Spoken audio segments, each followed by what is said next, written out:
Hey guys, Brian from Bearable Traders here, Wednesday, November 6th. So we're halfway through the week, or more than halfway through the week.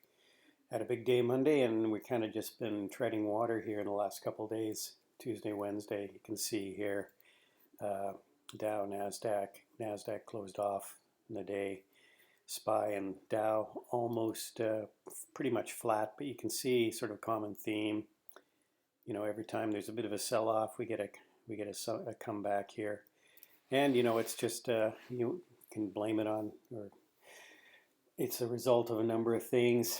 Mostly, the Fed's still in there supporting the market. It's that TINA trade. There's no other option, no other place to put money, and it's all risk on. So let's take a look at the groups here quickly just to see what's performing well. So basic materials have been coming back. Economy seems to be, I don't know, the economic numbers. I mean, they're getting conflicting numbers. Productivity was down today, which wasn't necessarily good, but we're getting some other numbers. Consumer confidence and stuff seems to still be consumers still seems to be buying things, supporting the market. So it's a mixed bag, and everybody is anxiously awaiting the signature on this phase one deal, which I really don't think, unless something happens, surprise, I don't really think it's going to be, it's not going to certainly address some of the more substantive issues.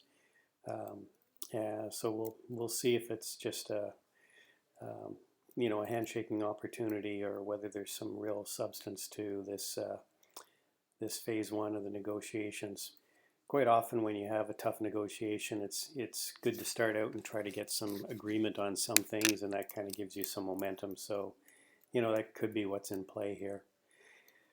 So let's take a look at some of the indexes, how we finished out. You can see here we had a big Friday, another follow through on Monday, but now we're just kind of looks like we're kind of just consolidating here.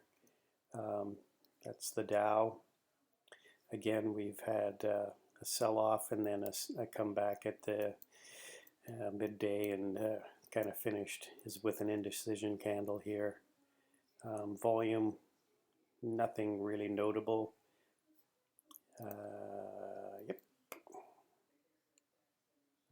Weekly we'll skip over the IWM. The IWM of all the indexes really didn't behave as well. You can see a couple hollow fill candles here on Monday, and then Tuesday again we tried to push higher and sold off again. And today we just we started at the high of the day by the looks of it, and pretty came well. Didn't finish on the low of the day, but not great price action for sure. We did come back and fill this gap here, which is where we broke out from. But quite often on these kinds of patterns, you'll get when you do get a breakout, you often get a check back to where it broke out from, and then you get this move that is a continuation move. So 50 and the 20 are crossing here, or 50 and 200 I should say. And again, we did it on not huge volume, so I'd be watching for IWM to hold this level and then maybe push higher. So that would be a TNA trade if you wanted to trade it with an ETF. The Qs, again, this was a pullback. It was a down day, but we had a pretty significant comeback from the low of the day here. Volume, average by the looks of it. And lastly, on the SPY, we had, again, it was a day where we just came back, sold off, and then came back. So kind of just holding this. We almost filled this gap here by the looks of it. High 3,066, low 3,065. So we did fill the gap today, and then we came right back up.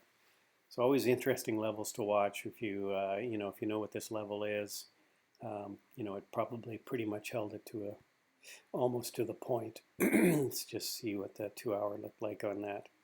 Yeah, it came back down, bounced off this level after we closed the gap here, and off to the races. Just take a look quickly at the dollar. The dollar hung in there even though productivity was down. And again, we just seem to be, it actually seems like it maybe wants to break out there. Volume was really low today on this, so can't read much into that. And the VIX closed off on the day again. We're heading back down here to this level possibly. No volatility in sight at all. Just clear sky above. Again, the material sector, let's just take a look at a few ETFs before we wrap this up. See the materials are kind of just hanging around at all-time highs here. Again, just maybe biding some time. Energy was significantly off today. I guess they had oil inventory numbers came out. They showed a pretty significant build, more than they expected. And so, and I think there was some OPEC meetings that they didn't do any cuts. So I think that was a disappointment as well. So we had some oil selling off here. But you can see here this hollow fill candle, this is a reversal candle. And then we had the bad news today. So for the energy sector. And the financials just keep pushing higher. Let's take a look at a 2-hour chart on this. Yeah, and it went out on the high of the day here. So it just looks like it continues. It wants to continue higher.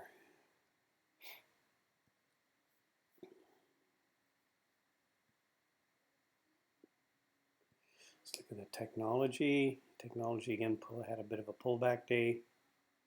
Again, filled the gap. So we'll just watch to see if that gap holds. If it does, you probably buy it. It'll probably be going higher. Consumer staples just seems to be just churning in a range. XLU has some of the safety trade has come out here, and you can see XLU is maybe pulling back here. It's certainly back at a level where we close to where we broke out. You can see where it did a bit of a break here, checked back, and then went higher. The guy I was talking about, but we've made pretty much a triple top here, and now we're making a higher low. So this utility trade may actually be heading lower. But certainly you've got a level to trade off here, sort of 62.50. Might take a look at that tomorrow, see if it holds that 62.50 level. Healthcare has pulled back, lots of stuff, political stuff going on, and it'll be more talk about healthcare during the lead up to the political election next year. Election in the U.S., consumer discretionary just kind of churning here. All right, well that's it. Yeah, I'm going to watch the XLF and the XLV. We'll see if there's, or XLU, maybe there's some trades there. Watch TNA. Let's take a look at TNA quickly. Kind of see here it pulled back, filled the gap, so we'll just see if it can hold this 62.50 level. What's this level here? What was the low of the day here? May set an alert for 62.50, and we'll just see if if we can hold that level. Maybe we'll be getting in and seeing it push higher. After the close today, we had Angie's List, came out with some good earnings. And I think it's gapping up here in the aftermarket, so it might be an interesting trade. I think it's over 7 right now, so it might be and there's about 26% short interest on Angie's List, so they could push higher. So we'll just be watching that in the day trading room in the morning, and yeah, it could be good up to $7.50 here, which is kind of where we had some support in this area, 760, 770. So might be, if we get a gap up, it might be good for a bit of a run here. All right, well that's it. That's my book on Amazon, How to Swing Trade. If you haven't checked it out, there it is. And we'll see everyone in the Bear Bull Trading Room tomorrow morning, Thursday, November 7th. Have a great rest of the evening, everybody. Bye for now.